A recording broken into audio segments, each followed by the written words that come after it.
Бүгінгі сабағымыздың тақырыбы кросс, ұзақ қашықтыққа жүгіру.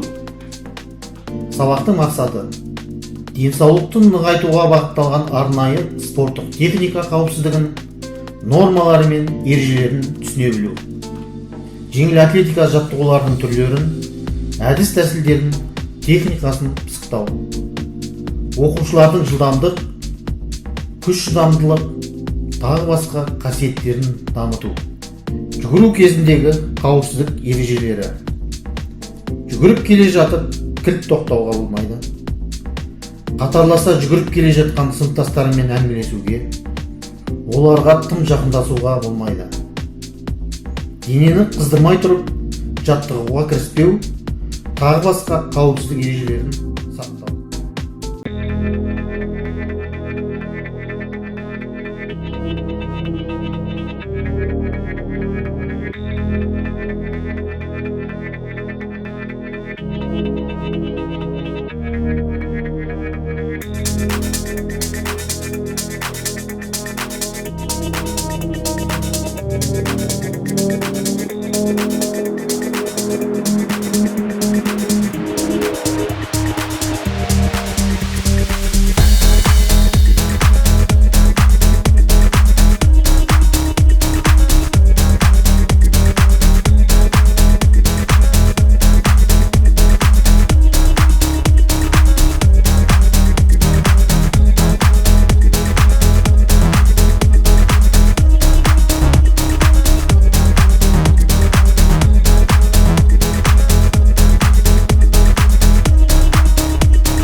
күш аяққа түседі.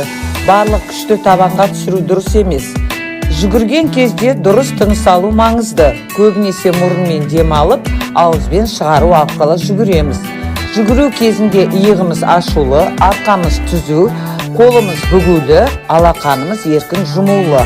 Жүгірген кезде аяғымызда пружина тәрізді жұмыс жасап тұратын бұлшық еттері бар. Осы бұлшық еттердің жұмыс жасауы арқылы денсаулығымызды нығайтамыз. Енді жүгіру екпінін қарап көрейік.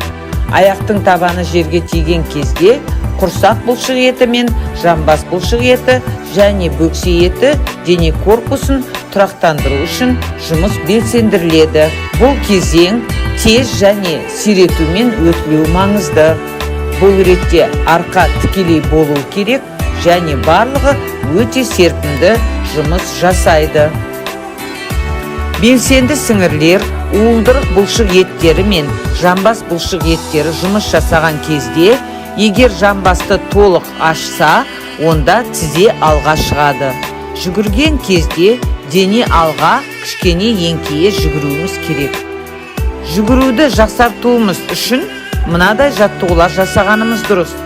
Тіреуіштен ұстап тұрып алдыға, жанға, аяқты серпу. Бұл жаттығу жамбас бұлшық еттерін жақсартады.